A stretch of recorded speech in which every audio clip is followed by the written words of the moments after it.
Welcome back to the Kyle Guthrie Show, where I share all things systems, selling, and scaling. And what better topic than to dive into why your crappy communication is costing you opportunities? Now, for starters, this isn't to point blame. However, it is to bring to light some of the things that could be causing you to missed opportunities. Now, I know everyone wants to quickly judge or blame political atmospheres or other things that are out of their control. But what if, just maybe, that you stopped and analyzed the communication that you were saying to others before you start blaming external environments, such as that's just the market. Well, that political person said this, or the reason why I didn't get that job is because of that. Sit with this for a moment. Have you ever did an analysis on your communication? Have you ever checked in with yourself and wondered, maybe it's the way I saw myself.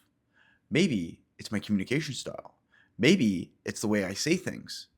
Could I be offending people? Could I not be getting the right message across? Could I be delivering it in such a way that I've turned the audience off because I'm boring? Now, I know these are tough conversations to have with yourself. Maybe you can lean on to someone that you trust their opinion wholeheartedly to ask for their opinion.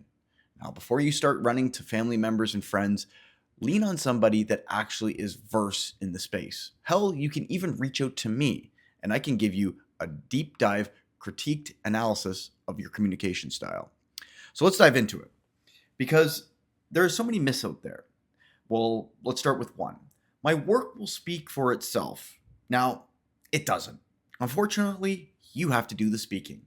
And yes, results are backed by proven work. I get that. But if nobody is sharing the result, then you might as well not even have done it. Now, I know that one's hard.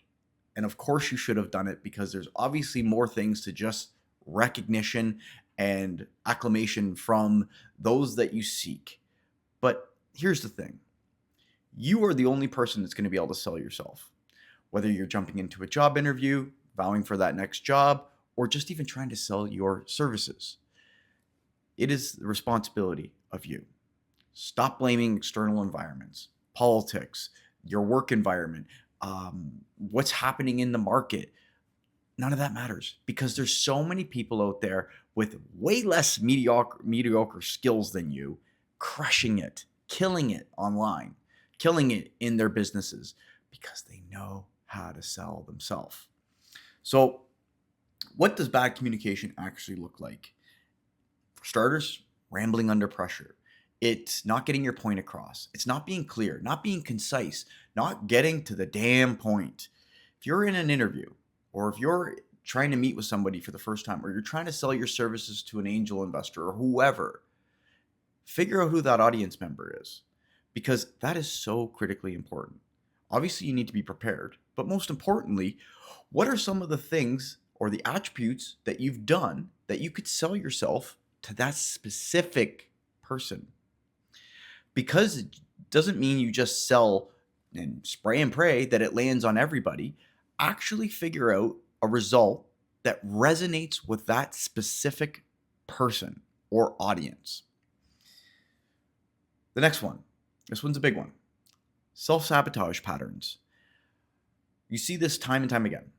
People are about to go give an absolute mesmerizing interview or speak from stage or deliver to their colleagues. And they come out with this thing. I'm really sorry, but I wish I was more prepared, but I don't know how good this will be. You set these preconceived notions unnecessarily. You're painting the picture before you even said a single word. You need to stop doing that. Stop self-sabotaging yourself. It's bad enough that the world is already trying to go against you when it comes to doing your business. Why are you making it harder? And instead, own the mic, own the room. You belong there.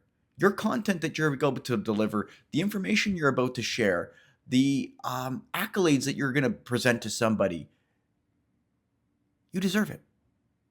Stop dimming your light.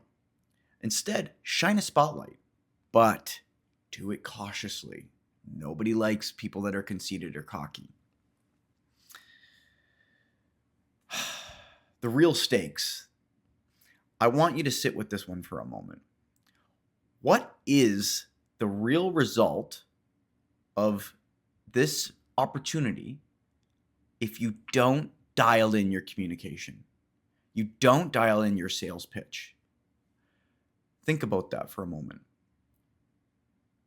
You've prepared countless hours, days, weeks for this opportunity, and you're going to let it slip because of poor communication. So many people focus on delivering the absolute stellar presentation, but they don't work on the delivery of the presentation. And then your audience is left listening to a lackluster presentation or a boring or dry topic, when in fact it didn't need to be that. So many people work on perfecting the presentation, the colors, the pictures, the visuals, the words, but they fail to work on the delivery.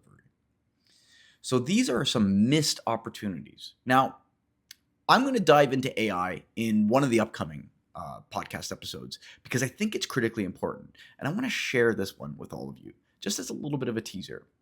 We're relying so much on AI, and I got nothing against AI. I love AI. But we're relying on it so much to craft up our presentations, our documents, our resumes. But then what happens when you go to deliver it, or you go to share it, or you're stuck in an interview? You need to speak to this content. And if you're not versed in it, because we all agree AI is extremely smart and it's using words that you might not be familiar with, well, you're lost. You're done. The opportunity's missed. And instead, equip yourself with the skill set to speak to it. See, AI is like a tool. It's like a hammer. And if you have a nail, well, without the hammer, you can't use the nail. AI, communication, sales, systems, they all blend together. And this is what I really want to gain for all of you as my audience members. It goes beyond just what you say. It goes beyond just what you're selling. And it goes beyond just the systems of being able to connect with people. But most importantly, how are you leaving your audience, your colleagues, your spouse, your kids?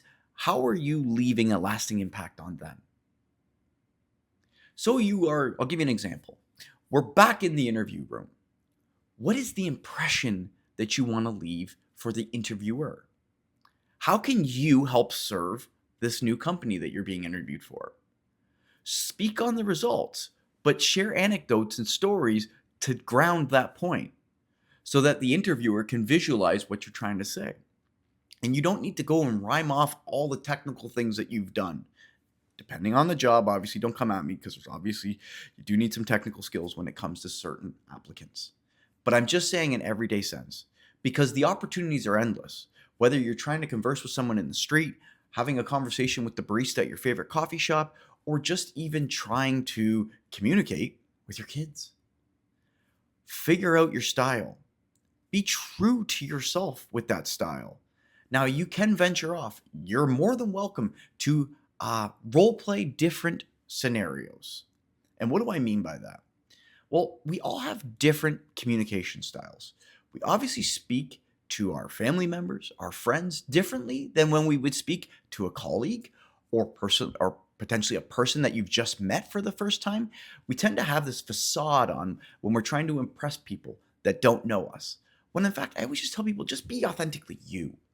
And obviously you need to kind of keep it within some goalposts or some parameters, but most importantly, people will sniff that bullshit out if you are being something that it's not true authentically to you. So try these things when it comes to your next interview, your next pitch, your next meeting in front of colleagues. Break down these things. Start with, obviously, a story. Stories work exceptionally well when you're trying to drive a point across. Build the rapport with the people that are in the room or the one-on-one or the audience members. Now, obviously, you do not have time to go and sit there and explain your life story. But if you can summarize it in maybe 60 seconds or less or 90 seconds or less on why you got here, why you'd love this opportunity, why you're having this conversation, perfect. Builds the rapport. Secondly, you can lean on an anecdote of a result that you've done. Now, similar to storytelling, an anecdote works so perfectly because then you can mesh the two opportunities together. Here's an example of when I was faced with this situation of a problem. And here's how I was able to fix it or solve it, the result. And this is why I think I'd be a great fit for your company, because I heard through your latest post that you guys shared online that you were struggling with sales or whatever the commonality was. Obviously, don't point out negative things, but maybe highlight a problem that they are currently experiencing, how you could potentially fix it. And then obviously, if the opportunity presents itself, ask questions. Let the other person you speak to have a voice, because in those opportunities, you can actually listen and then you can continue the conversation. See, if you're just dominating the one side of the conversation, you're not serving. You're actually just portraying what you already know. Now, obviously, in an interview, you don't want to be sitting there asking the interviewer a bunch of questions about their personal life, but you can ask questions about the company, maybe what are some good fits or some opportunities, and then think of stories or anecdotes in that moment that you would love to share. But I must warn you, you have to be prepared.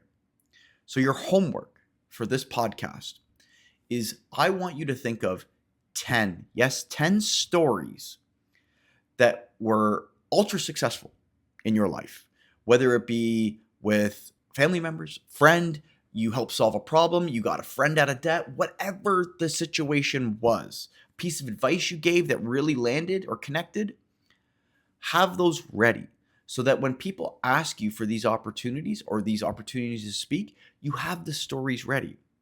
Now, to take it one step further, I need you to prepare them. Drop it in ChatGPT and ask it to analyze it. Ask it to make it better, but obviously keep true to the story.